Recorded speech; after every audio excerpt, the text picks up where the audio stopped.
I suppose it's going back. It's still that old fact. Is the idea that communication is the key, isn't it? Really, and making sure that that communication is clear throughout the whole business in terms of that. And I suppose that circling back to what we began with the idea like the business priorities and the CISO. Um, there's obviously going to be a conflict there in terms of the business who wants to push forward. They want to move with the times, but obviously with all the new compliance and so on, the CISO then is in a difficult position. What if you had any advice you could give to a CISO now regarding this ever changing climate? What would be the things that you would tell like an incoming CISO to look for really, and how to work within the business to meet the same sort of priorities? Yeah, and sorry, I was smiling on the first part because that's sort of describe my daily struggle, daily day, right? Like how to Yeah. balance driving functionality and then balancing the information security and risk for us and for our customers, right? So it's an absolute balance.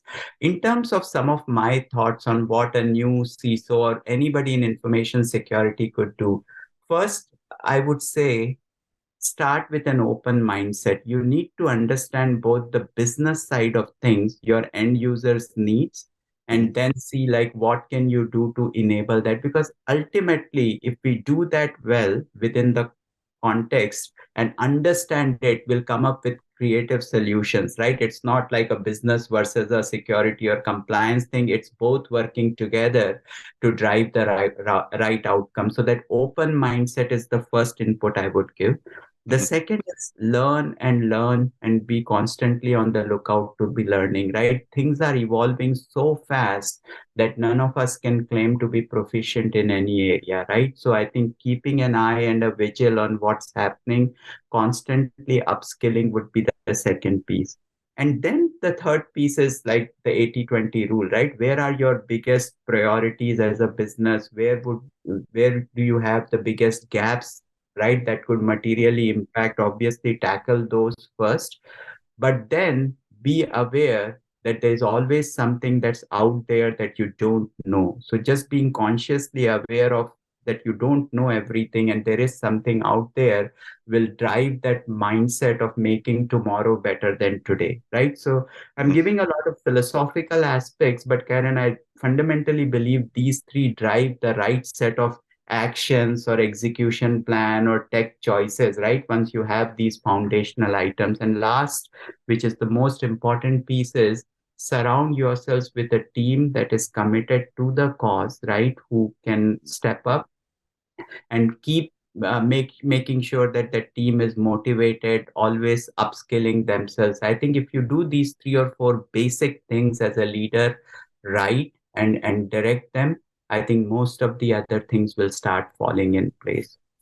Yeah, yeah. No, that makes absolute sense. It's and put so well as well. Like it's really interesting to hear you talk and to see what the difference is. I suppose like 5 years ago, we'd be having a completely different conversation about um what the advice you would have to give to a CISO. But I suppose now with them being more, they have to be more personable as well. It's not just about working behind the scenes to make secure, but it's also having to guide teams. And like you said, mindset is core in that. Um, with regards to, I suppose, like the really like to finish up, um, like in terms of if we like, I suppose it's really difficult questions to ask actually, and one to answer, is that when we look to the future, um, what do you see is on the horizon? What is there still, obviously there's still big changes to come, but is there any way of predicting what those changes can be, or are we literally having to just ride this wave as it goes through?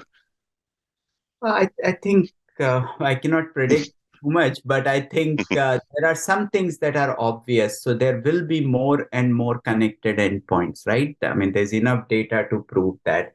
there'll be more and more connected endpoints where you will actually do things on, right? So they are not just passive in the sense that they are collecting information and giving you some telemetry, right? There'll be active endpoints where you're going to interact with and consume information. And when I talk endpoints, I'm not just talking about mobile phones or laptops or tablets, right? I'm talking about robots. I'm talking about other connected pieces. They may be all around us, and there'll be Mhm. sources of content and information and authentication and identity, right? So there'll be actually services that will be running on those. So that is a given. It's going to happen, and it's going to make us much better, more touchless, more connected, and everything. But it will come with a lot of responsibility, right? In terms of as we are designing and implementing them and tying them back again to the workflows within the business.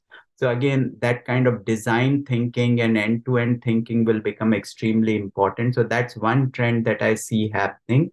Also, I think, how will these connectivity play itself out in a sort of more public settings, and how will it create a friction between data privacy yet making critical pieces of services and information available? That's very fascinating to us, right, in particular. And how will we bring more safety into the ecosystem? So that's something that I also see happening there. So at least in our context, these are a couple of things that we are seeing.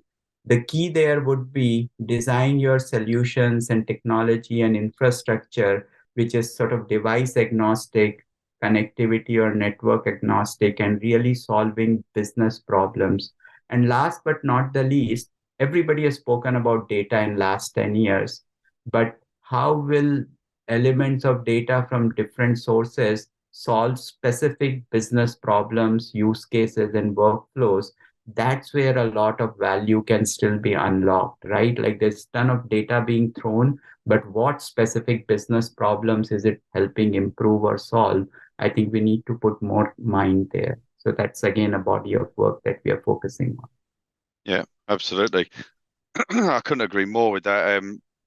I think, like you said, really just it like this abundance of data that we've got. It's actually becoming more and more selective with what we have, um, and then using that to its best possible way. But and I think one of the key words you came up with there, was but it's the responsibility is so heightened now that we've got to make sure that we do look after the data, we look after the security, we look after the teams, and I think that with that, like I said, I think responsibility is possibly the key thing there, especially as become more and more mobile, more and more like this hybrid working situation. But um, I'd just like to thank you, Amit. It's been really fantastic to talk to you today, and I think what you're doing is, from what you've talked about, is, and the way you put it as well, so plainly and so simply, um, people have got to listen. And I think that's fantastic. So thank you for talking to us today. It's been an absolute pleasure. Yeah, likewise, the pleasure has been mine. And thanks for this insightful discussion and having me here.